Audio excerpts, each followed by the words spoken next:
Hey amigos, bienvenidos a un episodio más de The Gay Plus Night Show. Estamos ya listos para traer esta vez un tema duro, fuerte, que a nosotros inclusive nos causa muchísimo, pues de todo, desde indignación hasta temor.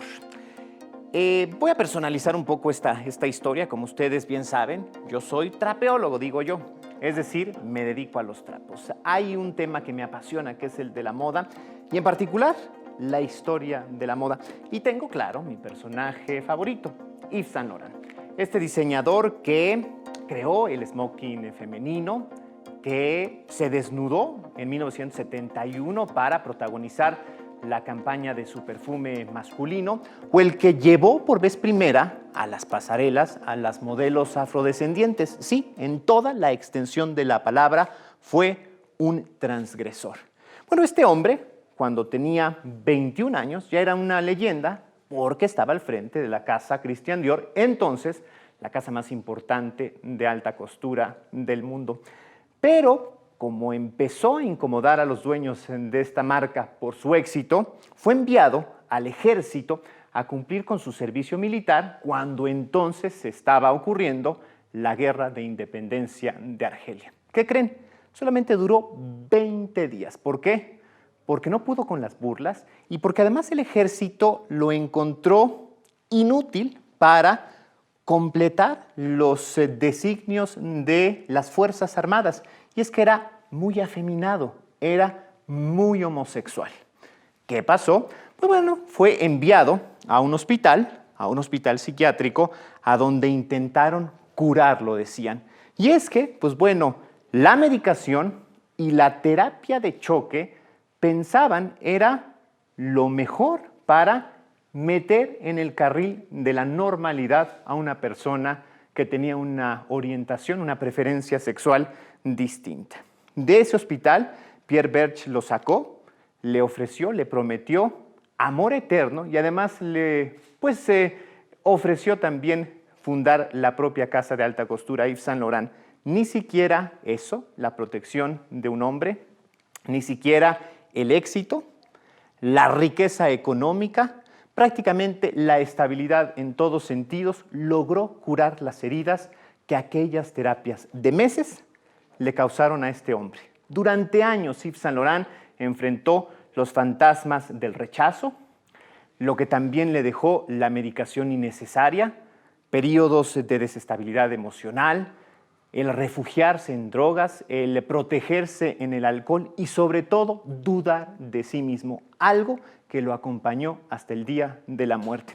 Y han pasado prácticamente 60 años, podríamos pensar que esto está totalmente rebasado. Pues no, hoy en Francia, en México, en Brasil, en prácticamente todo el mundo, estos esfuerzos, estos ecocic siguen siendo cosa de todos los días. Familias, amigos, compañeros de trabajo que mandan a una persona a que se cure de lo que no tiene por qué curarse, a corregir lo que no tiene por qué corregirse. Así es que vaya que es importante que abordemos este tema y, ¿qué les parece si invito a mis cómplices a que se unan a la conversación?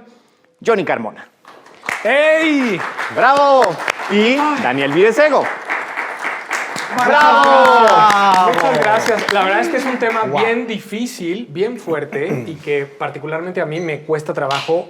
Ya con esta introducción tan maravillosa que hiciste, pues el jijiji me cuesta trabajo. Sí, ¿no? Pero, a ver, es que es innegable el elefante blanco que está entre ustedes ahí en casa y nosotros aquí en el estudio. Es algo que hasta el día de hoy sigue causando dolor, lastima, duele y a nosotros nos conmueve. Es por eso que estamos abordando este tema y vamos a tratar de hacerlo con expertos y desde un punto de vista, híjole, que no puede ser objetivo.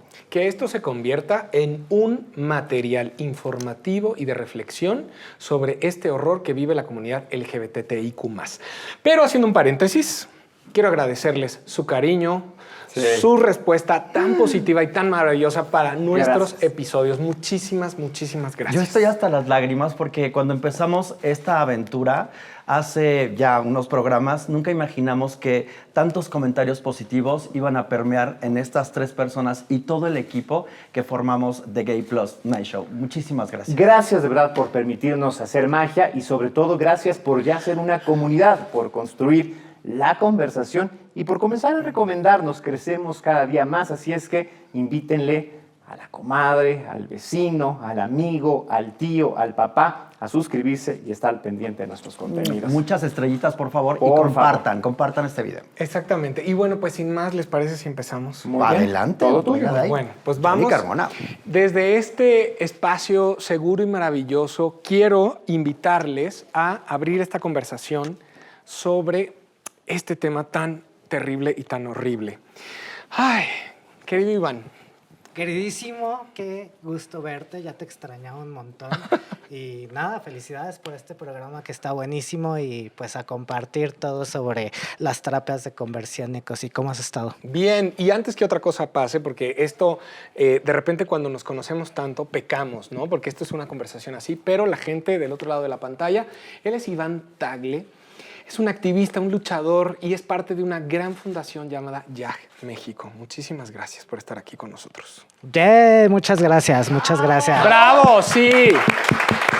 La verdad es que la labor que realizas tú y que realiza YAG es maravillosa. Entonces, quisiera empezar por lo más básico, que nos digas exactamente qué son los ECOSIG.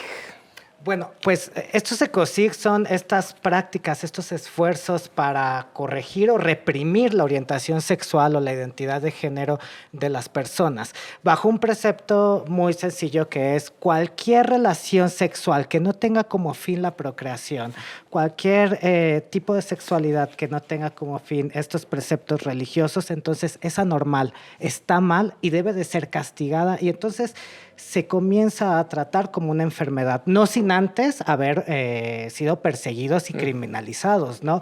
Como herejes, como sodomitas, ¿no? Donde a nuestra comunidad históricamente se le ha perseguido y se le ha sometido a este tipo de prácticas precisamente para reprimir su sexualidad. Entonces, estas prácticas pueden ser desde las más populares, por así decirlo, son las terapias de conversión, ¿no? Pero van también más allá, como la privación de la libertad, tratos crueles, inhumanos y denigrantes, las violaciones correctivas, que han sido una de las cosas que más nos ha dolido de la organización, sobre todo de compañeras que vemos mucho que se aumenta la violencia de género con las mujeres y las mujeres trans, ¿no? Porque, por supuesto, hay estas prácticas en la sociedad que dicen, eres lesbiana porque entonces no has probado un hombre y entonces viene el compadre, viene el amigo y cometen un abuso sexual para curar algo que ya dijo la OMS desde 1990, que la homosexualidad no es una enfermedad y recientemente la OMS también ya ha aceptado a la transexualidad como una variante más de la sexualidad humana. El problema es que hay muchas personas que aún tienen esa información, esos prejuicios y esos estigmas que verdaderamente creen que pues, somos unos enfermos. Y a mí me pasó eso a los 15 años, ¿no? Estuve sometido a estas prácticas, a estos lugares donde me privaron de la libertad, donde no podía dormir, donde no podía comer y todo el tiempo me decían que era un enfermo. ¿Y qué crees? Que resultan esas prácticas, pero ¿de qué manera resultan? Que te despersonalizan completamente y mi activismo a un inicio era decirle a otras personas que yo ya me había curado y que ellos podían cambiar.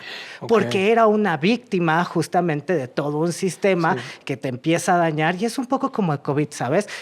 ¿Quién quiere salir de su casa si hay una amenaza constante de muerte? Claro. ¿No? Si tú sales de tu departamento, algo malo te va a suceder, hay un castigo y entonces renuncias a todas las libertades por tu seguridad. Claro. Lo mismo pasa con los ECOSIGs. Si tú sales del closet, va a haber un castigo y el castigo es este trato que además tu familia estuvo de acuerdo con eso porque a nuestros papás y a nuestras mamás les engañan diciendo que les van a ayudar, ¿no? En este tema de cuando sale uno del closet, pero los malinforman, les ponen esta información y entonces los papás acceden a hacer lo que sea necesario por salvar incluso el alma de un hijo o hija.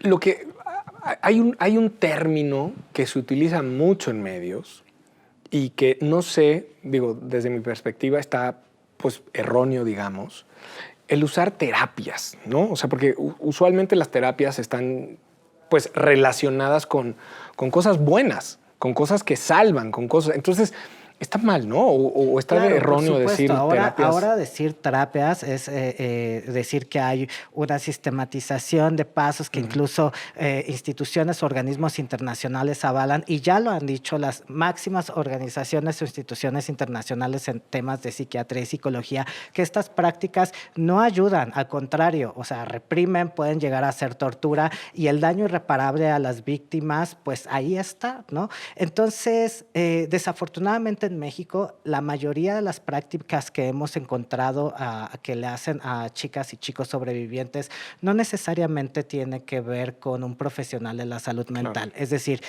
no todas y todos ellos tienen un título de psicólogo o psiquiatra. Sí hay personas... Lo cual es peor todavía. No, claro, y hay personas que aún teniéndolo, firmemente piensan que pues van a curar y ahora desarrollar la heterosexualidad como lo están vendiendo en tan solo 4 meses. Gente, eso es fraude. Eso es un fraude comercial. Qué bueno que tocas este tema, porque muchas veces hay... O sea, no es una cosa correcta que nunca se vende con el nombre que es. O sea, siempre tiene como cositas como taller humano o desarrollo... No, o sea...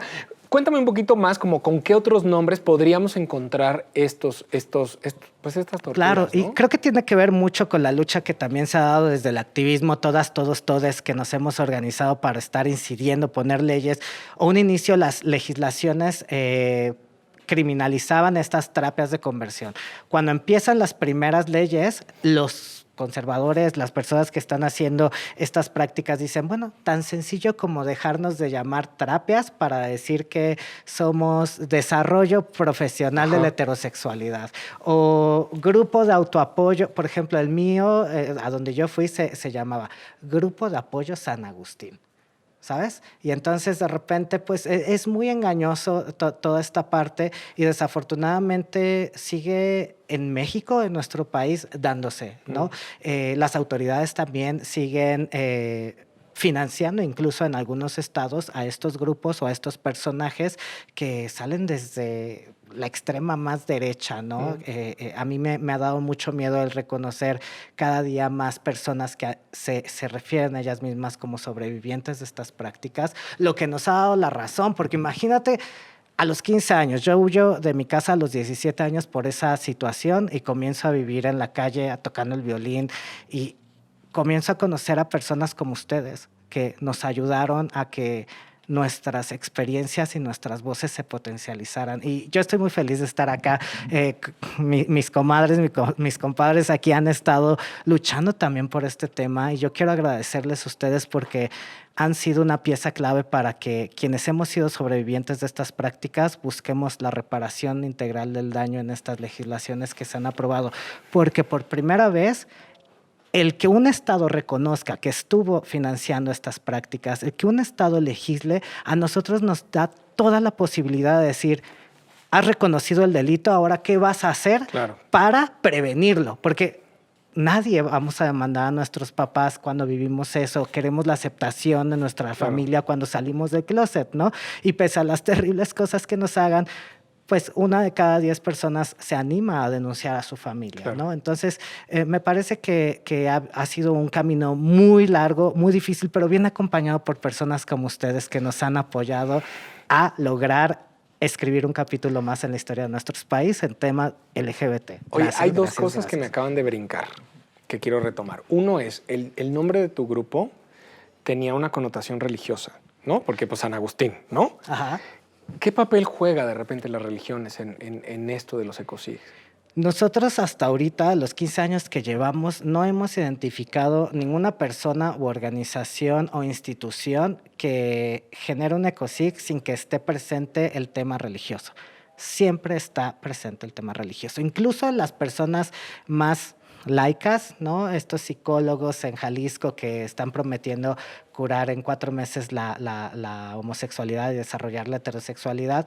Cuando tú revisas sus perfiles, siempre te los encuentras en estos congresos religiosos, Sí, cristianos, evangélicos, ¿no? Dando sus ponencias y cada vez más fuerte diciendo: nuestra religión sí puede estar con el tema de nuestra praxis y ¿por qué no? ¿No? Es un derecho. Ellos están abogando por eso, pero el problema es cuando su derecho comienza a de alguna manera El detrimento de la otra claro, persona, ¿no? claro. O sea, a través de tratos crueles, inhumanos y denigrantes, nadie en este país puede ser sometido a esas prácticas para acceder a una salud mental. Y queremos que sea sin discriminación en nuestro país. No está regulado nada de eso. Imagínate ahora en pandemia, ¿no? Todo lo que hemos vivido ha puesto en el eje del centro el hablar sobre la salud mental.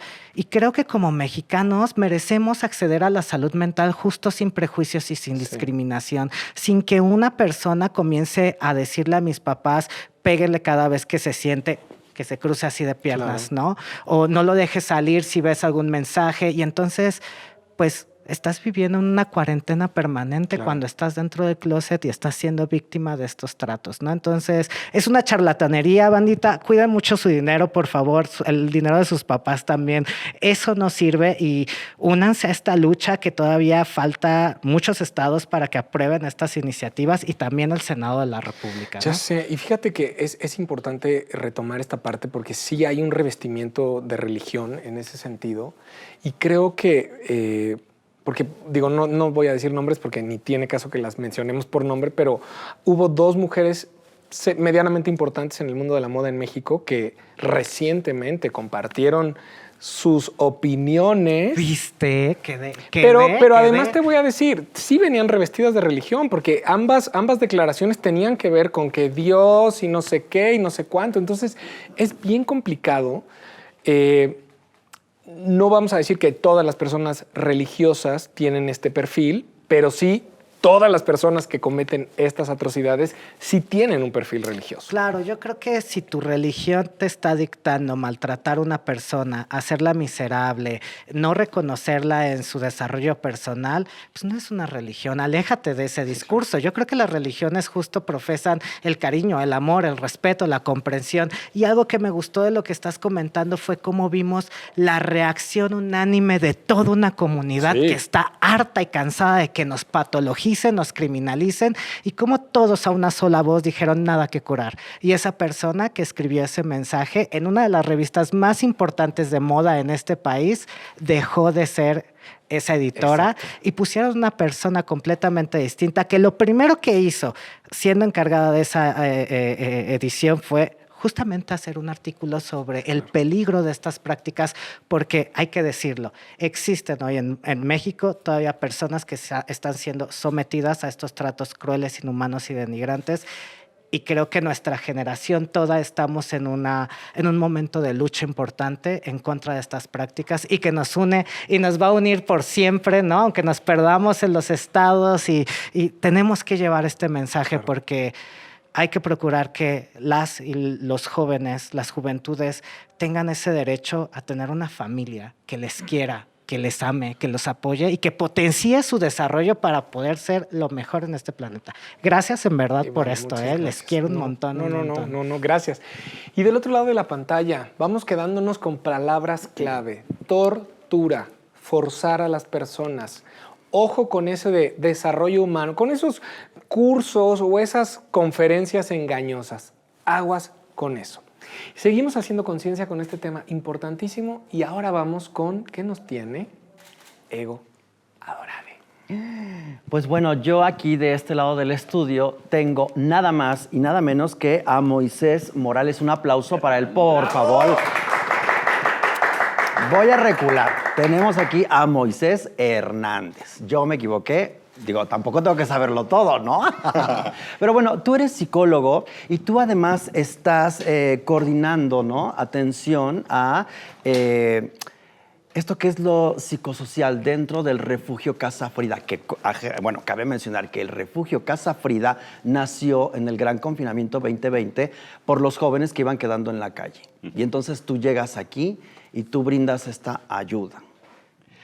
Pues mira, no solamente yo, sino somos todo un equipo. Somos todo un equipo y nos encanta además remarcar que somos esta red de apoyo emergente y que todo lo que hacemos individualmente lo hacemos en nombre del equipo y de la comunidad. ¿Por qué? Porque si algo es importante es justamente trabajar y poner a operar la comunidad, porque todas las personas, y ahí también está parte del modelo que ponemos en juego en Casa Frida, todas las personas requerimos de un espacio y de un espacio que no solo es el espacio físico, es la comunidad, la familia, las redes de apoyo y por eso trabajamos con modelo psicosocial. ¿Por qué decimos que no hay nada que curar?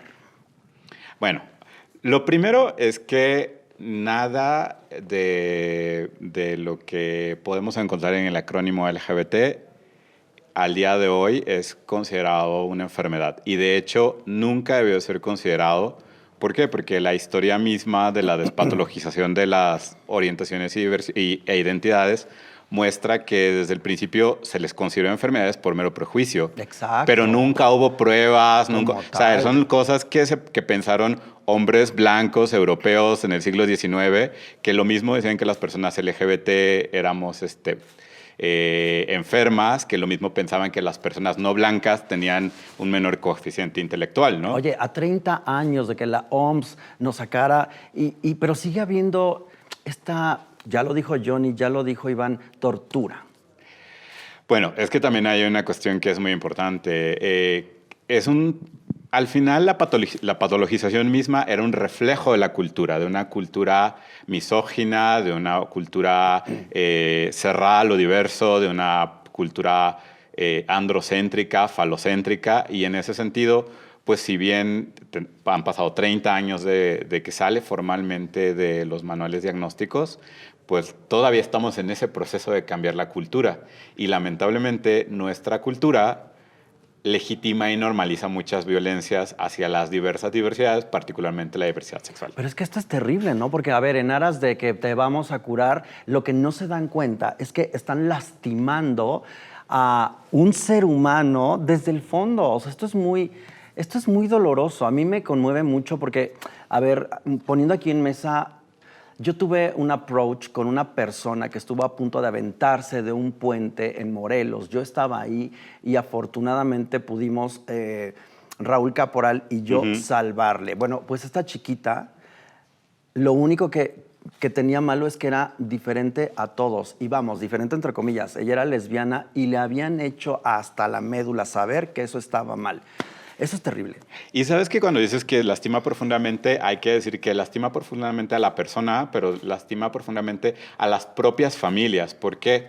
Porque más allá de estos casos un poco extremos, pero no por eso poco frecuentes, la verdad es que algo que después de muchos años de acompañar a personas que han vivido procesos ya sean religiosos, pseudopsicológicos, ya sea estas pequeñas violencias que también, por ejemplo, en Casa Frida hemos detectado que hasta 8 de cada 10 personas usuarias del refugio, pues no necesariamente la ingresaron a un lugar o la llevaron a un psicólogo, pero pues desde que no te dejen vestirte de una manera, cortarte el pelo si es que te lo quieres cortar o dejártelo largo si te lo quieres dejar, hay todos estos esfuerzos por cambiar, que además habría que decir cambiar, no corregir. Porque cuando decimos corregir, estamos aceptando un poco que hay, sí, las palabras cuentan. Pero bueno, hay esos esfuerzos por cambiar y cuando las personas se someten a estos, ya sean a través de terceros o los que las propias familias ponen en práctica, lo que va pasando es que no solo la persona LGBT en cuestión, sino la misma familia se va lastimando. Entonces las personas que pasan por estos procesos años después, lejos de llegar a este punto que a lo mejor cuando eres joven accedes a cambiar porque piensas que eres tú quien tiene que cambiar, al final del día la brecha entre tu familia y tú se va abriendo más. Exactamente. Y entonces se va perdiendo la comunicación, el afecto se va viendo afectado, valga la redundancia, deja de haber una integración y entonces en ese sentido hay que decir que estas prácticas dañan a la persona que es objeto de la práctica, pero dañan a la familia y dañan a las comunidades porque además les quitan la oportunidad de que personas que podrían dar muchas cosas, hablábamos al inicio de Yves Saint Laurent, No, y permea en la sociedad, Sí, a claro. final de cuentas repercute en todos nosotros, sí, ¿no? nos afecta a todos. Y bueno, en la comunidad médica y, a ver, científica, ¿cuál es la postura frente a los ecosig? Bueno, en primer lugar, nuestro enfoque es, en términos de salud mental, brindar acompañamientos que se llaman afirmativos. ¿Por qué? Porque muchas veces justamente hay que trabajar con las personas LGBT todos estos mensajes en torno suyo y esa carga de la familia estaría bien o la comunidad estaría bien, el mundo estaría bien si tú fueras heterosexual. Entonces, justamente se trata de llevar a las personas a reconocer que en su diversidad son personas valiosas y que asuman esa perspectiva que les permita desarrollarse. Eso en primer lugar. Y en segundo lugar, el trabajo con su entorno. ¿Por qué? Porque muchas veces, sí, es cierto, hay algo que cambiar, pero lo que hay que cambiar es eso que nos está impidiendo como familia y que muchas veces puede ser un prejuicio, que muchas veces puede ser un miedo, que muchas veces puede ser una idea distorsionada, ¿no? Entonces, trabajar con la familia justamente con fines de reintegración. No hablamos de aceptación, porque aceptar es como... Es otra cosa. ¿Sabes qué pasa con la palabra aceptar? Que, por ejemplo, si alguien te asalta, pues a veces tú aceptas entregar tu celular, pero no necesariamente estás de acuerdo. Por eso, en términos de salud mental y de abordaje de las personas y las familias, hablamos de integración, de integrar. ¿Por qué? Porque la diversidad se puede hacer parte de la familia como un elemento que además de orgullo. No, bueno, a ver, y vámonos un poquito a los ecosig y la violencia. Ajá. ¿Cuál es la violencia que más se ejerce ahí? La psicológica, la sexual. Ya veíamos algunos ejemplos que citaba Iván Tagle que me parecen verdaderamente deleznables. O sea, no pueden suceder estas cosas. A mí me duele muchísimo, lo repito, lo dije desde el principio y siempre será así, porque yo he sido testigo de personas que han llegado hasta el suicidio. Uh-huh. ¿Qué tipo de violencia es la que se ejerce en estos ecosig? Mira, la primera precisamente es que se detiene la posibilidad de desarrollar tu persona, tu personalidad, de explorarla, etc. Y en ese sentido se van como barrando, reprimiendo, impidiendo distintos aspectos, porque además, obviamente, quien tú eres no repercute solamente en con quién te acuestas, porque a veces, sabes, los grupos de odio dicen, hagan lo que quieran en la cama, pero no lo hagan afuera. Bueno, pero si no te puedes vestir como quieres, si no puedes demostrar tu amor, si no puedes mostrarte con tus amigos, si no puedes decir lo que piensas, obviamente todas esas cosas van erosionando y sabes que un efecto de eso es el aislamiento. Un aislamiento que las propias... Tú te aíslas. Tú te aíslas. ¿Y qué llega a pasar, por ejemplo? Y en Casa Frida podemos dar fe de ello, que muchas veces, sobre todo las personas jóvenes, cuando dependen económica, afectiva, socialmente de sus familias, como que las familias a veces se dan cuenta que pues, esta persona no va a ser hetero, entonces como que empieza a haber una guerrita no declarada para que la persona no salga del closet.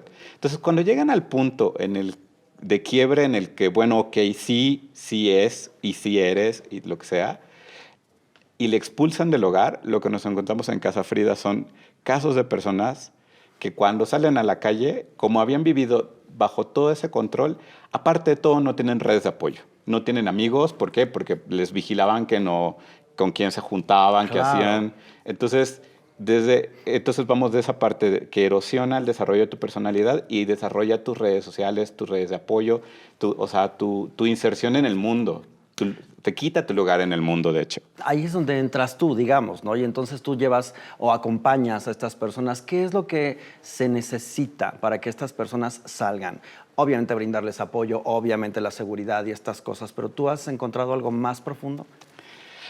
Pues mira, yo creo que más que hablar de profundo, yo creo que hay que hablar de completo. O sea, que hay que pensar tanto la esfera psicosocial como todo lo que tiene que ver con la reinserción de las personas en el mundo, con el favorecer que recuperen todo eso, que estas prácticas te quitan y que además te insisto, lo que nos hemos encontrado es que no necesariamente son prácticas que llevan a cabo siempre terceros. Muchas veces se llevan a cabo en el hogar por parte de tu propia familia, desde el hecho de no dejarte salir, de controlarte el celular, de condicionarte que puedes estudiar y que no, de condicionarte si te puedes usar un pantalón o una falda, si te puedes cortar el pelo en caso de que seas una persona que quiere vivir con el pelo corto. Que quieras ejercer tu vida, Tu tomar cuerpo, las riendas, además. tu sexualidad. O sea, no puedes activar nada y entonces estás, digamos, mutilado. Claro, y en ese sentido también, algo que hacemos en Casa Frida y que tú también me preguntas qué hacen en lo profundo, bueno, yo te diría en lo amplio es trabajar no solo la reinserción laboral, sino algo que tenemos más de un año diciendo es las personas LGBT tenemos derecho a una familia, se ha dicho mucho, pero no solo mediante el matrimonio igualitario. Tenemos un año diciéndolo, a nuestra familia de origen. Y en ese sentido es que algo que hacemos cuando es posible es abordar a las familias, hacer intervenciones para conseguir la reintegración, porque además, al final de cuentas, cuando eres una persona de 20, 21 años, de 19, 18 años, pues si tú te separas de tu núcleo familiar, cuando es posible recuperarlo, imagínate todo tu proyecto de vida cómo se ve afectado. ¿No? Bueno, y tu estructura mental y tantas cosas que se trastocan en esto. Oye, y bueno, me surge aquí algo que es importantísimo. Digamos que no todas estas terapias son iguales. Hay exorcismos religiosos, tenemos la medicación, por supuesto esto que es el verbo, lo psicológico y tal. Entonces, ¿todo lleva a lo mismo? ¿O es diferente en cada caso? Me parece que podríamos decir que todo parte más o menos de lo mismo, que es el miedo, el desconocimiento y el prejuicio. Ahora, los efectos... Miedo, desconocimiento y el prejuicio. Claro.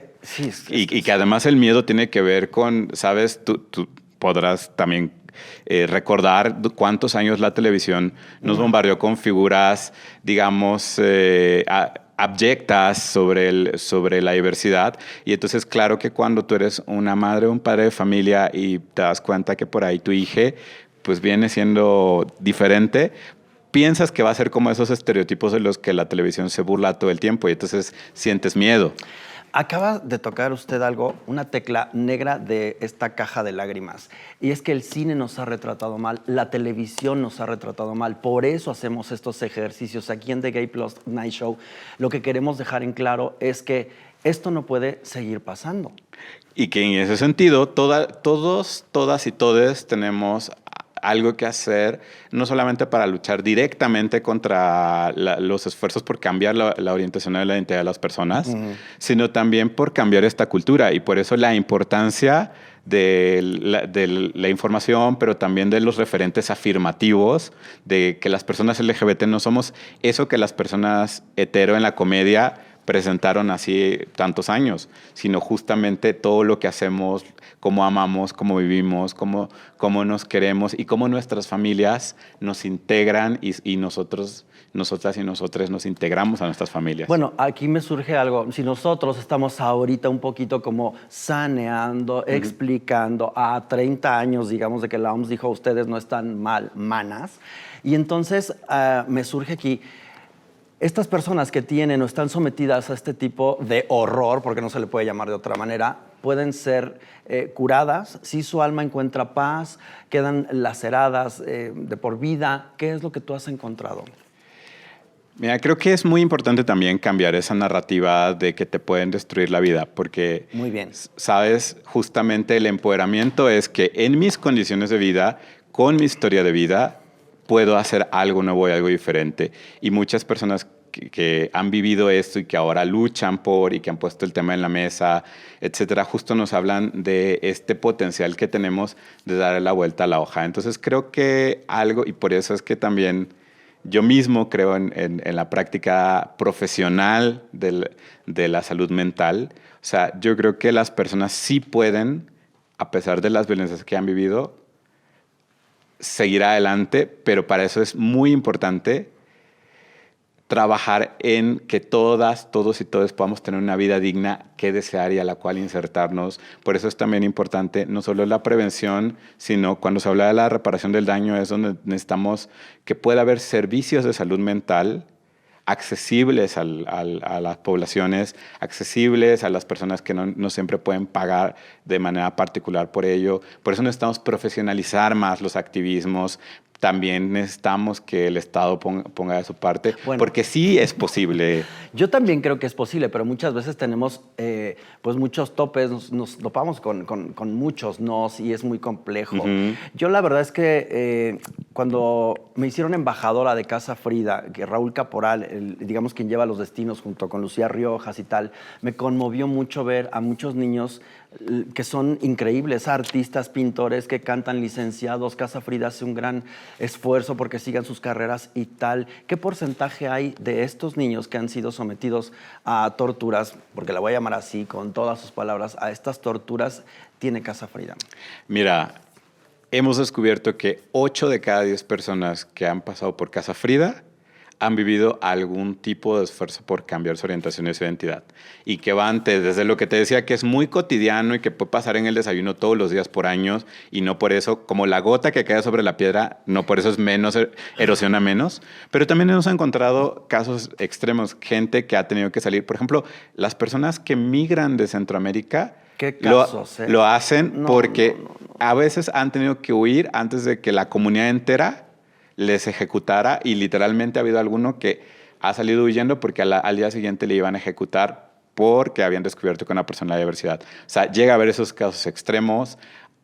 Curiosamente, los casos de personas sometidas como a centros, los centros que hemos encontrado que ejercen este tipo de prácticas son estos que además no están para nada legislados, porque tú sabrás que en este país no tenemos una ley de salud mental nacional como tal. Entonces, cualquiera ofrece cosas como estos anexos. Soluciones milagro. Y los anexos, que además duelen por 2 motivos. El número 1, porque aún para población en general, suelen ser para personas que no pueden pagar por un servicio de salud mental privado y el Estado no está proporcionando servicios adecuados de salud mental pública. O sea, ya sea por uso de sustancias, lo que sea. Y esos anexos tienen criterios muy laxos, y entonces si tu mamá o tu papá dicen es que mi hija, mi hijo es ingobernable, Y ahí lo depositan. Y van y te arrancan de tu hogar, de donde estás con tu pareja, de cualquier espacio. ¿Y cómo sales de ahí? Porque además no hay ningún criterio más que tú digas, no, ya se me quitó esto. Moisés Hernández, esto verdaderamente es un tema que da para muchísimo. ¿Y qué te parece si vamos ahora con Alejandro Broft, que nos va a presentar a alguien muy interesante que también tiene mucho que decir al respecto de este tema que a nosotros, repito, nos duele hasta el alma? Así es, querido Ego, querida Ego, queridos, querides todos, porque de verdad esto, pues bueno, está siendo ya aquí verdaderamente profundo. Las mentes que nos han acompañado, que nos están acompañando, son chipocludas cuanti más, pero además creo que hay que insistir y hay que hacer énfasis en esto, son verdaderas héroes. ¿Por qué? Porque son los que han estado ahí en las calles rescatando, apoyando, cobijando a quienes se han quedado sin hogar, son quienes han estado en los puentes para evitar un suicidio, y son gentes que han acompañado en todo momento a estas juventudes y a estas personas. Ojo, también hay personas adultas mayores que son víctimas de este tipo de conductas. Ninde Molre es activista, abogada en México Igualitario. También qué gran privilegio, Ninde, tenerte aquí en The Gay Plus Night Show. No, pues muchísimas gracias por la invitación. Ajá. Pues sí, venimos a hablar de COSIC, ¿no? Que ya es un tema que afortunadamente está siendo visibilizado, porque antes no hablábamos absolutamente nada de esto, ¿no? Pero que creo que todavía falta vincular los esfuerzos de la sociedad y del Estado, responsabilizar al Estado para que realmente se erradiquen este tipo de prácticas. Ninde, para empezar, hablar del tema, ¿hay posibilidad de ponerle número, de ponerle casos? O sea, ¿sabemos en México algo certero al respecto? No hay posibilidad de ponerle casos porque justo hay un problema atrás en la manera en la que se captan datos por parte de los estados para visibilizar los problemas, ¿no? Para empezar, pues apenas es que se empezó con la tipificación del delito de ECOSIG, pero no por eso quiere decir que antes no hubiera pasado o que se hubiera denunciado por algún otro delito. Y pues las fiscalías jamás tienen segregadas la información para saber si una persona que denunció por tortura, por privación ilegal de la libertad o por desaparición forzada, pues en realidad fue víctima de una ECOSIG. Ahora, solo son 5 entidades las que tienen criminalizada esto, ¿no? O sea, las terapias, los esfuerzos ECOSIGs. Iván me dice que son 6. Ya vamos 6 en el país. Ajá. Pero eso tampoco debe de obstaculizar para, o sea, pensar que no se puede denunciar o que no se puede hacer algo cuando se es víctima de ECOSIG en este momento. Hay otras herramientas, ¿no? Finalmente, un ECOSIG es una violación sexual, es una violencia física, es una conducta a otra que debe o puede ser tipificada, ¿no? Claro, o sea, ya el Código Penal establece, por ejemplo, el delito de violación, abuso sexual, desaparición forzada, privación ilegal de la libertad, tortura, o sea, existen toda esa parte, pero bueno, desde México Igualitario, cuando hemos dado acompañamiento, no es exactamente la vía penal la que buscan, ¿no? Porque primero creo que hay que quitar como esta idea de las personas porque creen que realmente van a encontrar en la calle un sitio que diga aquí se hacen terapias de conversión. Habrá algunos lugares bastante cínicos, pero la realidad es que no, era, como decía Moisés, son anexos, son granjas, son centros de rehabilitación para adicciones o para la atención de salud mental. Consultorios clandestinos, iglesias que pues promueven supuestamente la fe. Pero eso hace, supongo yo, Ninde, más complicado, ¿no? Porque es en medio del clandestinaje, en medio de lo oculto, de lo velado, pues que se pueda encontrar y que se pueda perseguir. Claro, pero justo por eso es que, bueno, eso ya son prácticas y lugares que no cumplen con la norma y que podrían cerrarse. Y entonces ahí es cuando nos preguntamos, ¿qué está haciendo el Estado? Porque perfectamente saben dónde están estos anexos, perfectamente saben dónde están estas granjas. Si 100 familias pueden llevar a sus hijos cada mes, pues igualmente el Estado podría llegar, ¿no? Los gobiernos municipales, los gobiernos estatales, el propio gobierno federal. E incluso, pues si vas en la calle vas a encontrar los pósters que dice, si tienes un familiar con adicciones o un problema de salud mental que no quiere ser tratado, llámanos. Es decir, lo encontré en el metro, por ejemplo. Exacto. Ajá. Y lo que te proponen es ir y sacarlos de la casa como si fuera un secuestro y llevarlo a un lugar donde no va a tener contacto y no importa si eres menor o mayor de edad, la persona que decide por ti es la persona que decide tu internamiento. Y que también son manipuladas por parte de los centros porque como quieren ganar más dinero, entonces nunca dan una mejoría. Entonces hay una violencia que va hacia tanto las familias como las personas que están anexadas, que eso hace que sea muy difícil después sacarles porque incluso ya han normalizado esta violencia. Algo que los testimonios de víctimas de ECOSIG han visibilizado es que para reconocer que se vivió esa violencia pasan muchos años. Sí. No es algo tan fácil porque es como asumir que tu familia lo hizo, que dio esa autorización. Es durísimo, ¿no? Es darte cuenta de eso. Y estos centros se amparan en el hecho de que pues ellos tienen firmados un consentimiento de alguien más. Entonces se deslindan de responsabilidad. Es ahí donde nosotras también vemos como que se necesitan otras medidas por parte del Estado para poder erradicar esto, porque si existen estos lugares, como igual mencionaba Moisés, es por una necesidad que tiene la población de salud pública. En estos lugares no solo convergimos las disidencias sexogenéricas, también están personas con problemas de salud mental, con discapacidad, personas de la tercera edad, personas con trastornos alimenticios. Vamos a encontrar un sinfín de personas que están sufriendo este tipo de tortura. Y que en todos los casos, algunas sí enfermedades, algunos sí desórdenes, algunas sí condiciones, algunas elecciones totalmente válidas, todas están en lo correcto y merecen, si fuera el caso, atención profesional. Exactamente, por eso es que estos centros responden a una laguna que el Estado no quiere hacerse responsable y que es la salud mental. Tenemos derecho a tener atención de salud mental, tenemos derecho a tener un lugar para rehabilitarnos si es que lo necesitamos en condiciones dignas, ¿no? Pero al mismo tiempo, pues el Estado no se quiere hacer responsable porque eso involucra más política pública, más presupuesto, ¿no? Ahora, ¿es un asunto entonces plenamente de voluntades? Sin duda. Sin duda, porque creo que justo una parte que estamos viendo, como decía Iván, era pues ya se reconoce el delito, ¿sí? ¿Y qué más vas a hacer? Porque no se puede quedar en eso.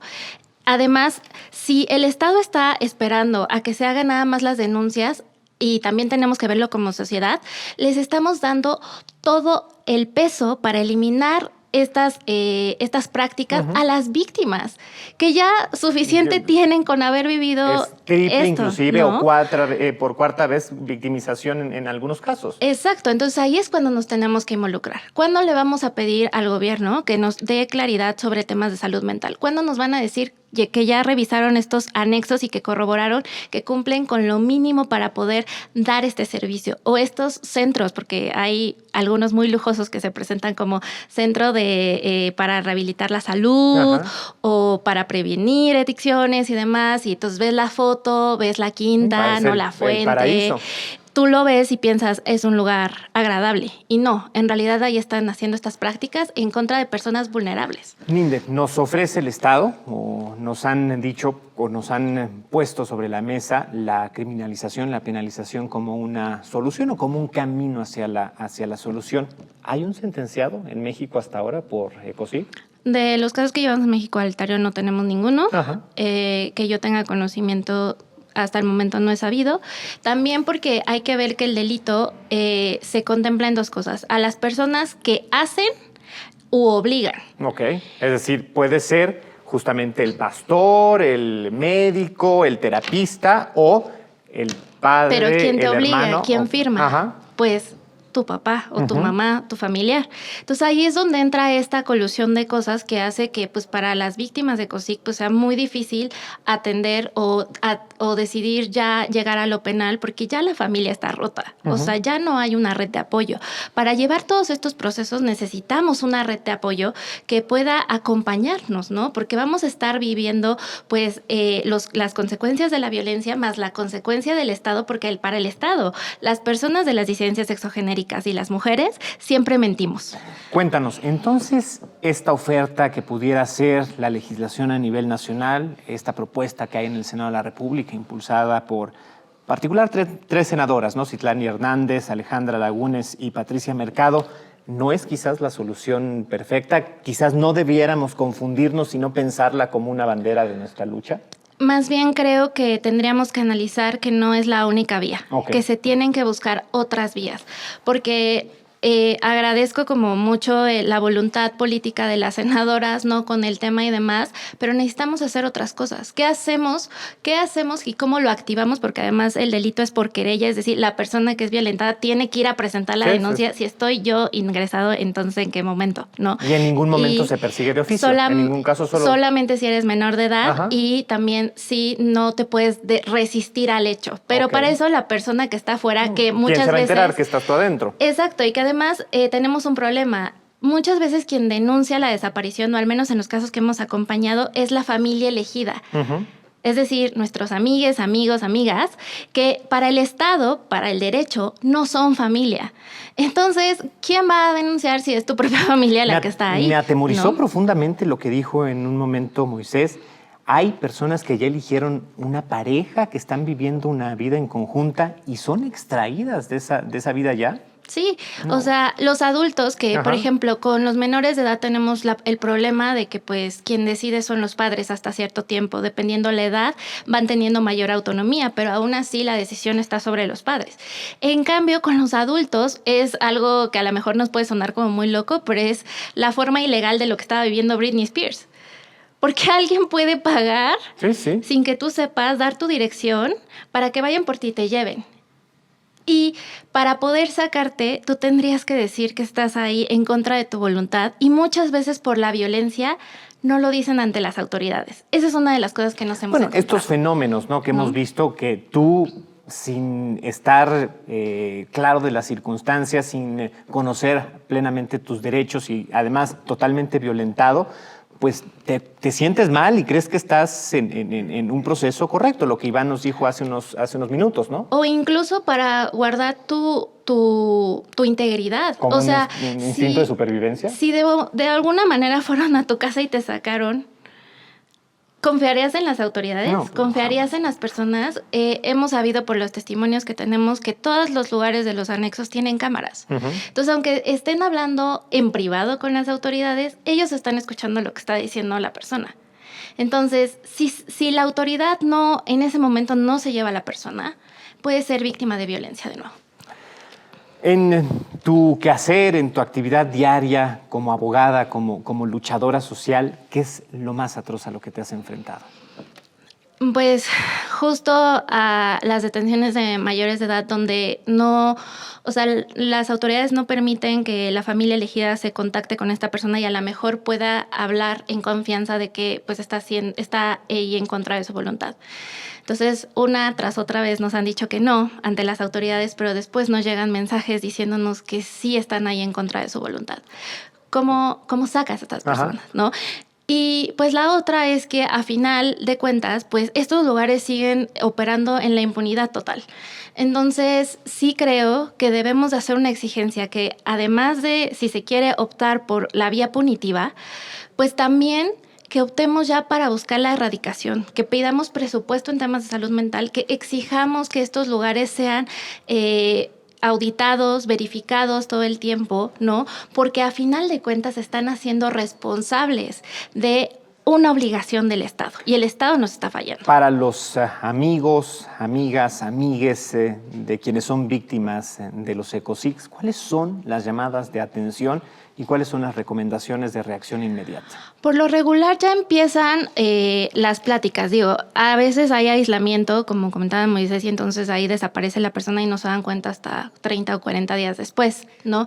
Entonces sí es muy importante que chequemos cuál es el cambio, ¿no?, de actitud en las personas que están a nuestro alrededor, pero también incluso suena muy triste, pero ya hemos empezado a hablar y a decir como si en algún momento me anexan, ¿no? Si yo no contesto después de 3 días, búsquenme, ¿no? O a lo mejor, por ejemplo, hemos visto que ya hay amenazas. O sea, como de si te sigues portando así de rarita o rarito, vas a ver, ¿no? Si sigues haciendo esto, vas a ver. Entonces, ahí podemos ir detectando y justo desde pues este amor de familia elegida que tenemos, pues decir, ¿no? No tienes que quedarte en ese espacio, puedes buscar ayuda, puedes buscar un espacio, por ejemplo, como Casa Frida, ¿no? Donde te puedan orientar y prevenir que pase esto, ¿no? ¿Y qué hacer sin que esa decisión, sin que esa acción se convierta en un riesgo para la ya víctima? Pues justo también por eso es necesario la red de apoyo, ¿no? Es necesario que podamos hablar. Cuando se trata de menores de edad, ahí sí sería muy importante apoyarnos de un acompañamiento legal, porque al ser personas, por ejemplo, yo como mayor de edad, si llega un menor de edad que no es mi familiar, podrían acusarme de robo, de secuestro o de privación ilegal de la libertad. Entonces, sí es muy importante que cuando se acerquen podamos buscar a una autoridad para mencionar esto y que se involucren para poder reorganizar y evitarle un problema también a las personas que están haciendo el acompañamiento. Pero en el caso de los mayores de edad, sí es muy importante pues hacer un plan, ¿no?, de salida para poder salir y después tratar de buscar la reintegración, porque una de las cosas, yo creo que a lo mejor hasta suena raro que lo diga, pero que más me sorprendieron es que sí hay esa necesidad de regresar a la familia.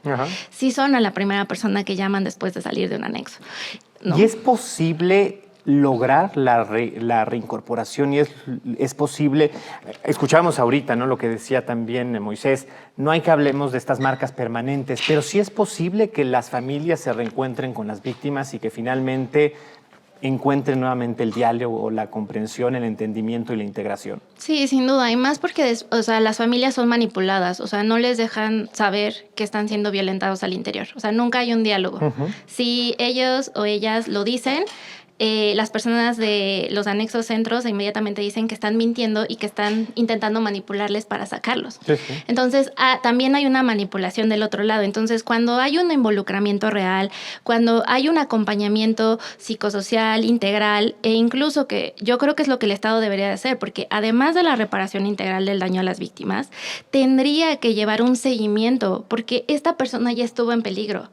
Entonces, tú como Estado estás obligado a dar un seguimiento para ver que se logre esta reintegración o que al menos no vuelva a haber este acto de molestia contra las personas, que no vuelvan a ser agredidas. Necesitamos que el Estado haga eso, porque sí pueden hacerlo. O sea, sabemos que, por ejemplo, hay ciertas instituciones en menores de edad como el DIF que hacen un seguimiento, ¿no?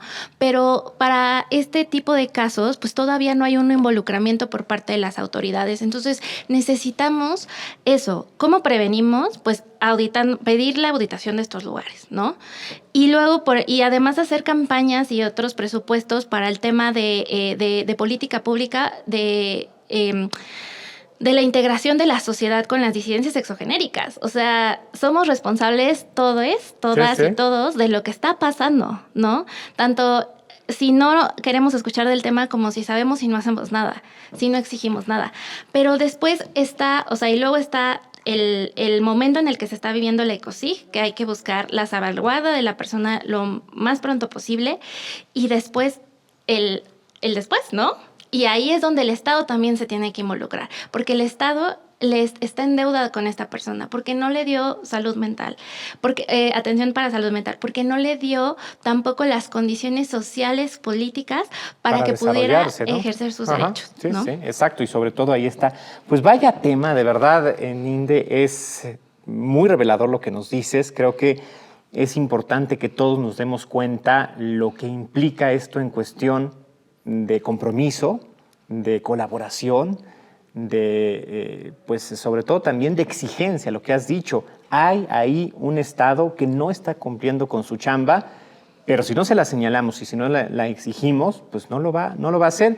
¿Qué les parece, chicos? Y pues entre todos justamente conversamos en esto. Ninde, te invito a que nos incorporemos a este set central y que lo pongamos, Ego. Es que fíjate qué importante ahorita todo lo que hemos escuchado, lo que hemos vivido, por supuesto en anécdotas personales y tal, y otros hubieran sido los ojos que tendrían nuestros cuadros de Eric Rivera, otros hubieran sido los ojos de la Bruja de Texcoco, de José de este lado, bueno, Frida Kahlo, que han sido indómitos y que por supuesto no hubieran permitido, ¿no?, una situación como esta.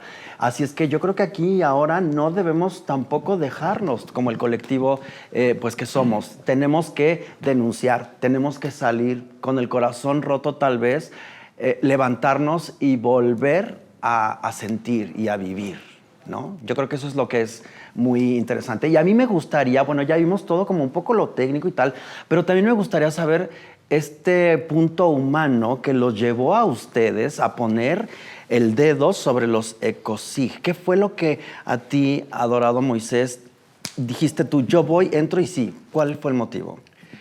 Pues mira, para empezar, creo que fue inevitable encontrarse con el tema. ¿Por qué? Porque sabes que, bueno, tú sabes, soy psicólogo desde hace prácticamente 20 años. Y pues en la época en la que yo me titulé, sabes que el closet profesional era enorme. Sí, claro. Entonces, en algún momento incluso hasta había esta parte de que si tú salías del closet siendo psicólogo y no cumplías con el rol de ser, sabes, padre de familia y todo, no eres una persona confiable para que la gente fuera a terapia. Entonces, curiosamente, ya cuando vamos más allá del tema del closet y que afortunadamente yo pertenezco a una generación de personas LGBT que decidieron en algún momento decir, sí, aquí estoy, y soy psicólogo, soy terapeuta, soy psiquiatra. Y que sí se puede. Y que sí se puede. Pues algo que empezó a pasar muy naturalmente fue que empezó a llegar gente de la comunidad que decía, es que yo necesito a alguien confiable con quien hablar. Y ahí, pues, por un lado fue una gran experiencia, pero por otro lado surge la pregunta de ¿por qué la psicología en México, o sea, independientemente de tu orientación, o sea, no está siendo realmente una opción para la propia comunidad? ¿Por qué necesitarías buscar a una persona de tu propia comunidad? O sea, digo, las razones por las cuales alguien eligió un terapeuta a veces pasan por si de la edad, si es de su género, etcétera, hasta su color de cabello. Pero en general, porque estructuralmente la psicología no está escuchando. Nos lleva como a eso. Y mi otra casa, además de Casa Frida, es It Gets Better México. Entonces, afortunadamente también yo siempre lo voy a decir, tuve un privilegio que a mí una fortuna que a mí me ha cambiado mucho también mi mirada, que fue empezar a trabajar un proyecto de acompañamiento psicológico y contención en crisis en línea, que al día de hoy ha atendido a más de 1,000 personas a través de It Gets Better México. La Hora Segura se llama este proyecto. Y muy pronto también, como que además de lo que yo podía ver en mi consulta privada, digamos, en este pues, microuniverso, fue ver que la principal preocupación de las personas LGBT que buscan algún tipo de apoyo es, antes de salir del closet, ¿qué van a decir los demás? Después de salir del closet, las cosas no solo no se arreglaron, sino empeoraron con mi familia. Ya. Y de distintas maneras las violencias, la exclusión, etcétera, los preguntas sobre la identidad, pero que uno se da cuenta que el tema no es que la gente no sepa, porque a veces te escriben diciendo, es que yo no sé cuál es mi identidad. No, sí sabes, pero tienes miedo. Claro, ¿cómo lo manejas ante la sociedad? Aquí alguien que me conmueve mucho es Iván Tagle, porque tú viviste una terapia real de conversión y entonces tú llegaste a decir basta, tu historia de vivir prácticamente bajo los puentes, y yo que he compartido un poco de tu persona, o sea, tienes una estatura enorme. ¿Qué es lo que has encontrado tú en esto? Pues yo creo que el dejar de normalizar la violencia, recuerdo muy bien cuando por primera vez me di cuenta, no solo de normalizar la violencia, sino los efectos que tenía. Yo estaba estudiando ingeniería química petrolera en el Politécnico, entonces tenía que dedicarme a tocar el violín en el metro para poder sobrevivir, porque literal, como bien decías, o sea, el miedo era... No me puedo quedar con un amigo porque esas personas van a llegar en cualquier momento a sustraerme. No puedo ir totalmente a la escuela porque van a llegar a sustraerme. Entonces comienzas a vivir movilidad forzada, ¿no? Y comienzas a ver una persona y te quedas con él. Y para nosotros, por ejemplo, no queríamos llegar a los refugios. O sea, para nosotros era como materializar esa parte y preferíamos siempre estar en el date, ¿sabes? En esos momentos. No fue sino hasta que conocí a mis amigos heterosexuales y veía cómo sus papás podían pagarles un departamento enfrente de la universidad, ¿no? Y ellos hacían 5 minutos para poder estudiar, para poder ir a atender clases, y yo tenía que hacerme 2 horas tocando en el metro y además pidiéndole dinero a mis propios amigos. Y entonces cuando veo eso, la vergüenza, ¿no? El temor, ver esa barrera de desigualdad que estaba viviendo a causa de mi orientación sexual, comprendí que era la discriminación y sus efectos. Y entonces de repente es, ¿cómo hago todo lo que me pasó? ¿Cómo justo lo resignifico? Porque no lo puedo cambiar. Y entonces dejé de preguntarme por qué me pasó a mí, ¿no? Porque toda la vida te dicen, tu familia es la que va a estar ahí por siempre, ¿no? Y de repente, imagínate que tu familia sea esa primera que dices... como por qué, ¿no? Y por supuesto que quiero decirles que es súper doloroso. Cada vez que hablo de esto es un tema con mi familia, aunque yo hablé bien con ellos de estos, ellos me dijeron, tienes que decirlo, pasó, pero por supuesto que es doloroso, ¿no? Y entonces justo pues el hablarlo permitió en ese momento de los jóvenes que habíamos huido de casa en movilidad forzada, que todos nos habíamos salido de nuestras casas, nos empezamos a reunir en los parques con la firme intención de poder construir lo que se nos arrebató, ¿no? Fue esa familia. Imagínate, yo tenía 17 años, hasta los 26 regreso a una reinserción de familia, pero fueron tantos años sin navidades, sin un cumpleaños, donde conocí una comunidad, construimos una comunidad, las personas que estábamos en la calle, y cuando nos escuchamos, lo que más nos dio miedo fue que era la misma obra de teatro, pero con diferente actor y en diferente locación. Y asustó, porque entonces dices, esto es algo sistemático, porque no solo es en México, no solo es en nuestro país, no solo es en nuestra ciudad, es en todo el mundo. Y cuando te das cuenta, pues, híjole. Ninde, tú te das cuenta que portas una gran capa poderosa. O sea, tienes la talla de superhéroe. Ya lo dijo hace un momento Alejandro Broft. Y entonces a mí, digo... Sabes que tú eres una imagen muy poderosa, que muchos te buscarán. ¿Es algo que pesa? Pues sí, o sea, México Igualitario no era uno de nuestros temas centrales. Nosotros iniciamos hace 10 años con el movimiento de amparos que permitió el aborto en todo México y también el amparo de VIH por desabasto de medicamentos, también reconocimiento de madres lesbianas, reconocimiento de identidad trans en todo el país, ¿no? Esos eran nuestros temas de derechos sexuales y de repente, pues, al ver que somos abogados y abogadas, pues, nos escriben, ¿no? ¿Y qué hacer cuando alguien te habla con tanta desesperación?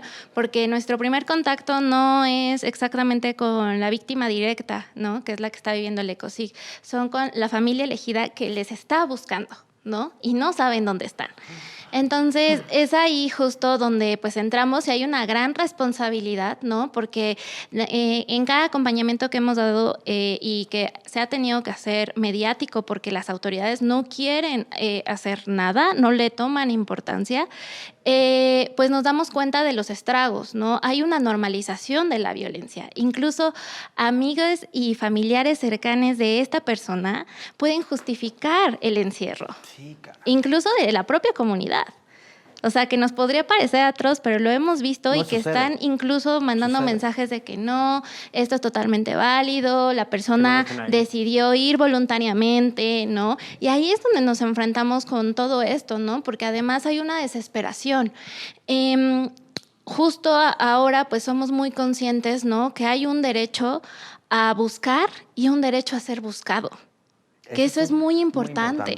Entonces, sí, es muy grande. Es una gran responsabilidad. Perdón, es que se me vino aquí a la cabeza.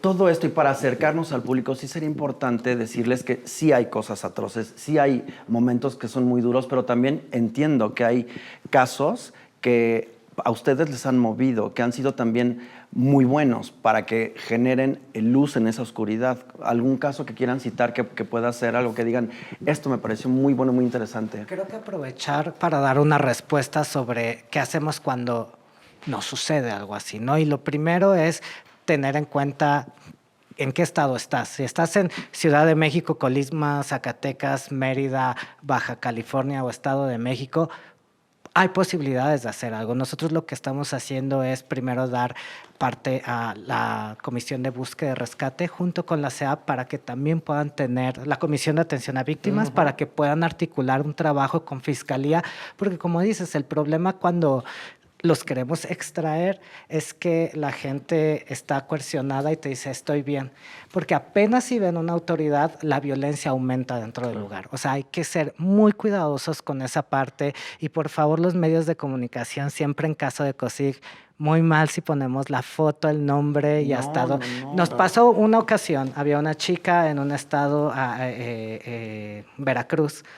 Y era un poblado muy específico, la única veterinaria de ese espacio, mujer lesbiana veterinaria del pueblo de tal, o sea, y ella estaba dentro del closet, ¿no? Entonces, imagínate lograr la extracción del lugar para entonces darse cuenta que ya está en una comunidad que aún más la está vulnerando por un mal manejo de comunicación. Creo que es importante estar con las autoridades, pero interlocutar con organizaciones y activistas que están en el tema, ¿no? Porque de alguna manera, tanto Itketsber, Casa Frida, YAG y demás organizaciones pueden tener algún vínculo directo que tiene mucho que ver con la voluntad.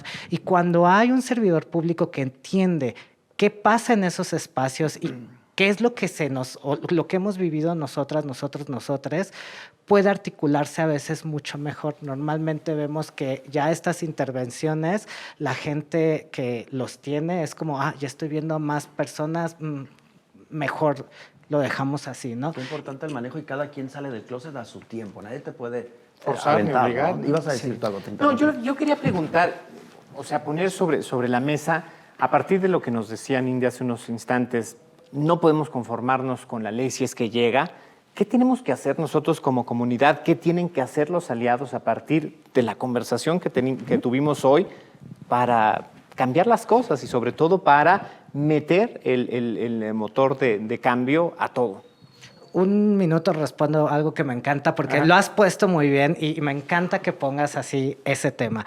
Porque para nosotros cuando pensamos la iniciativa de ley, no fue como la meta a llegar. Para nosotros es el banderazo de salida para que un estado reconozca que uno es un delito, y eso nos hace que los estados ya no financien a esas personas, lo que nos ha pasado en Querétaro y en Jalisco, que incluso Jalisco ha sido el primer gobierno que está reconociendo, hacia el 17 de mayo pasado, salió a decir, nosotros financiábamos estos lugares, ¿no? Entonces, si tú legislas algo así, que ya es un delito, ¿y qué pasa si un servidor público está financiando privación de la libertad? Eso ya es tortura, o sea, de repente puedes empezar a empujar como algunas acciones para evitar ese fenómeno. Ahora, esa iniciativa solo es una pieza más de un múltiple rompecabezas para atender el fenómeno de COSIC, que es complejo en sus diversas maneras y modos de implementar. Entonces, no solo es una ley,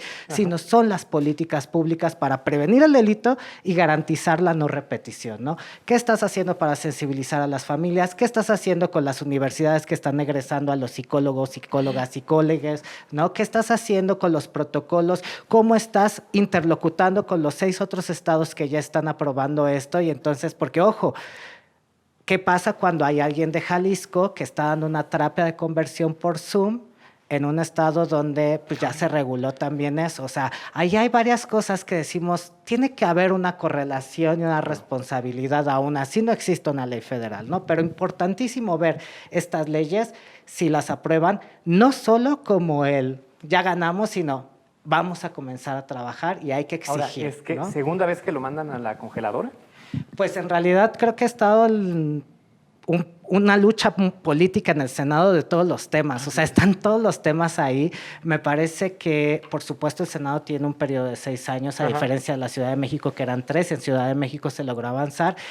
Ahora lo veo con esperanzas una vez que ha regresado Olga Sánchez Cordero. Esperemos. Ella ya se pronunció como secretaria de gobierno el 17 de mayo específicamente sobre el tema de COSIG. Un discurso contundente en contra de las terapias de conversión.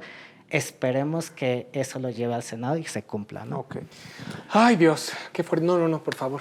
¿Sabes qué? Sobre esto de lo que habría que hacer, además de este tipo de iniciativas y lo que necesitamos empujar, yo creo que necesitamos, por lo menos yo como desde el ámbito de la salud mental, o sea, yo vuelvo sobre un asunto que es importante y que de alguna manera lo que nos contaba también hace un rato Iván de su propia vivencia y lo que nos ha compartido Ninde de los casos que le ha tocado acompañar, creo que muestra a un asunto estructural y que es el tema de la inclusión social. ¿Por qué? Porque además todo esto, por lo menos desde el ámbito de la salud mental, hay que tener en cuenta que la OMS define la salud como un equilibrio físico, psicológico y social. Y respecto a la salud mental, dice que la salud mental, y que la salud no es solo la ausencia de enfermedad, ¿no? Y respecto a la salud mental, dice que no es solamente la ausencia de trastornos y que implica, entre otras cosas, el poder trabajar, el poder desarrollar la personalidad, etcétera, y remarca también la participación comunitaria. Y en ese sentido, creo que algo que necesitamos empujar mucho, tanto como comunidad LGBT, como quienes perteneciendo también a la comunidad LGBT, pero también tenemos otro tipo de responsabilidades por ser profesionistas de la salud mental, es empujar la agenda de salud mental en general, que tiene que entenderse que la salud no solamente es la ausencia de enfermedad, y la salud mental no solamente es la ausencia de enfermedad, sino que tiene que ver con la inclusión, y que en ese sentido cuando los grupos de odio dicen es que ustedes, eso es un capricho, no es un capricho, es que para que podamos tener salud mental, no solamente individualmente, sino como familias, como espacios, como comunidades, tiene que haber inclusión de las diversas diversidades, valga la redundancia, y Ninde lo decía muy bien, o sea, ahí hay todo un tema pendiente donde se ha legado a actores sociales que no tendrían por qué estarlo haciendo, la parte de la salud mental,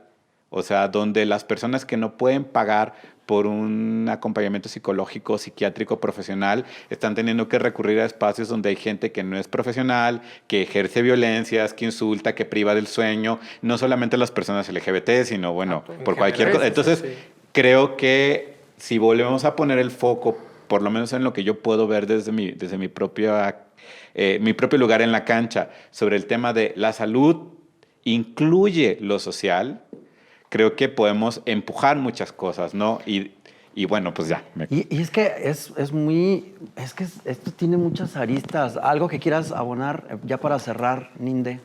Pues sí creo que hay que replantearnos, ¿no? También el uso de hasta dónde va a llegar el derecho penal, ¿no? Porque una de las cosas que hemos visto en los acompañamientos es que a veces el iniciar un proceso rompe más a la familia, ¿no? E incluso el espacio. E incluso a veces también puede haber confrontaciones entre la persona que busca y la persona que es encontrada porque no quería que se denunciara a su familia, ¿no? Porque además es eso, o sea, creo que hay que entender que esto del reconocimiento del derecho penal, yo siempre lo digo, cuando lo usan los legisladores es porque están admitiendo que no hay manera de solucionar un problema. Eso es muy determinante. Entonces hay que exigirles, ¿no? Hay que exigir que haya otras condiciones, hay que exigir incluso que haya albergues, o sea, lo que comentaban es cierto, o sea, se necesitan albergues especializados por la violencia que estamos enfrentando, ¿no? Y que es distinta. Y que al final, pues también es bien importante ver cómo nuestra lucha se colisiona con otras luchas, ¿no? Porque el momento en el que mencionamos que en este anexo, donde está viendo Ecosix, también están las personas con problemas de salud mental, con algún problema de adicciones, de la tercera edad, con alguna discapacidad, entonces nos damos cuenta que no estamos solas, ¿no? Ni solos. Y entonces hay que articular para poder exigirlo y yo creo que también lo más importante y me queda mucho como lección es justo buscar la ayuda correcta en ese momento, ¿no? Porque a veces nos apresuramos, o sea, muchas veces he visto como, no, ya, vamos a ir al anexo y a liberarle y no sé qué, y eso puede poner en peligro tanto a la persona que está dentro como a las personas que están afuera. No son cualquier lugar. Entonces, eso es lo más importante. Y es muy determinante. Y alguien que ha estado muy callado es Johnny. No, yo estoy asuntando, ¿no? Y yo tengo un par de cosas que quisiera concluir, porque desde mi pensamiento y de lo que he visto, siento que, y esto es a título personal, creo yo que el cuidado a la familia que ya transgredió no debería de ser, porque creo que estamos como casi como aquel marido que golpea y que destruye y que viola y que de repente es, bueno, pero es tu marido. Yo creo que hay unas cosas que se rompen y que no se pueden resarcir. Si tu familia te envió a tortura, híjole, yo creo que también tendrías que tener un acompañamiento para soltar a tu familia. Porque en realidad creo que no es tu familia. O sea, erogaste de ese útero, de ese esperma, de ese óvulo, pero no hay mayor situación, ¿no? Entonces, creo yo que también otra acción sería que las audiencias suelten a sus familias. Que si hay una familia elegida, que si hay ese poder y hay un acompañamiento externo a tus progenitores, los sueltes. Porque de repente en esta idea romántica de la familia, creo que también cometemos somos muy permisivos, decimos, bueno, pero es que es tu mamá, es tu papá. Híjole, pues ya vieron ahí a Luis Miguel con su papá, ¿no? Y era su papá. Y la heteronorma cuánto daña, Entonces, ¿no? digo, pongo un ejemplo así tan gráfico y tan real, pero pues digo, incluso ya hasta lo vimos en una serie muy famosa, de a dónde puede llegar un papá, ¿no? O sea, el progenitor, mi sangre, tu sangre. Yo creo que hay momentos en los que de verdad no hay manera de regresar con las personas de las cuales erogamos genéticamente. Y que, por ejemplo, eso me hizo salir, pero después de muchos años, sí hay sus excepciones. Ahora mis papás dan su casa para hospedar a jóvenes, son los primeros en decir vamos a la marcha. O sea, sí ha habido un cambio, ¿no? Pero fueron muchos años y tuvimos que alejarnos y fue trabajo un tiempo de tus prudente, papás, ¿no? porque luego Eso también sí es esta importante. familia que está como siempre recibiendo y esperando a que pues soy tu papá, soy tu mamá, ¿no? No sé. Pero bueno, vamos a cerrar esto. También pero quiero ya decir creo que algo importantísimo. Perdón. Mira, en ese sentido, yo creo, y ahí también te puedo dar testimonio del criterio de Casa Frida. Es cierto, en primer lugar hay que entender que no vivimos para otras personas, sea tu madre, tu padre, tus hermanos, y que en ese sentido no tienes que cambiar para darle gusto a nadie. En eso estamos completamente de acuerdo. Pero sabes que la cuestión particularmente con los esfuerzos para cambiar la orientación y la identidad es que muchas veces también como que hay un abanico, y es cierto, a mí me ha tocado conocer casos de padres que literalmente dicen, yo te hice, yo tengo el derecho de... Ah, claro. Pero, hay una soberbia pero de creerse también, dueño de las pero personas. también, e Iván creo que hizo una mención de esto también, la mayoría de las veces se trata de personas que no supieron cómo actuar y que al final muchas veces las familias terminan siendo víctimas de un tercero que va y dice, mira, por tanto yo te lo arreglo. Y entonces, Perdón. yo sé. Te voy a decir, mi abuela, Ajá. que en algún momento de la existencia esté viendo esto, decía, tanto peca el que mata a la vaca como el que le agarra la pata. Entonces, inocentemente pecas, inocentemente te condenas. Creo yo. No quiero ser demasiado controversial, pero sí o sea, los escuché tranquilamente, pero hay cosas que incluso me escandalizan. Y romantizar a las familias que abusan me parece tremendo. Creo que Linda quiere decir algo. Yo quiero decir algo porque justo creo que hay que pensar que, ok, las víctimas tienen derecho a hacer lo que quieran. Si no quieren volver a ver a su familia, está bien. Si quieren iniciar un proceso penal, está bien y llevarlo. Pero creo que también hay que pensar en algo. El Estado tiene que entrar aquí porque esa familia ya tiene un discurso de odio y puede violentar a alguien más. ¿Qué vamos a hacer eso? La cárcel no es la solución porque sabemos que ahí no hay rehabilitación. Entonces, ¿qué va a pasar con estas personas? Porque a lo mejor ya no me van a vulnerar a mí. Pero esas personas van a vulnerar a alguien más por este discurso. Entonces, hay que aprender esta parte de que estamos dejando latente ese discurso de odio. O sea, ¿qué pasa con los abusadores de mujeres? No importa que estén en la cárcel, nunca están reflexionando de por qué esa violencia está mal. Y entonces, cuando salga, 10 años después, va a volver a hacer lo mismo o peor. Ahora, este es un tema que nunca se va a Ya acabar, sé, pero sé. este programa se tiene que acabar. Ya sé. Me gustaría también cerrar con este pronunciamiento como producción de Gay Plus Night Show, que estamos absolutamente en contra de la tortura, del abuso, del engaño, de la manipulación y del laceramiento tanto de una parte de la familia como de otra parte de la familia. Los invitamos a que reflexionen. Nosotros simplemente pusimos la información en la mesa, las posturas, los apasionamientos, las terribles historias. Hay que reflexionar y hacer las cosas mejor para ser mejores personas y mejor sociedad.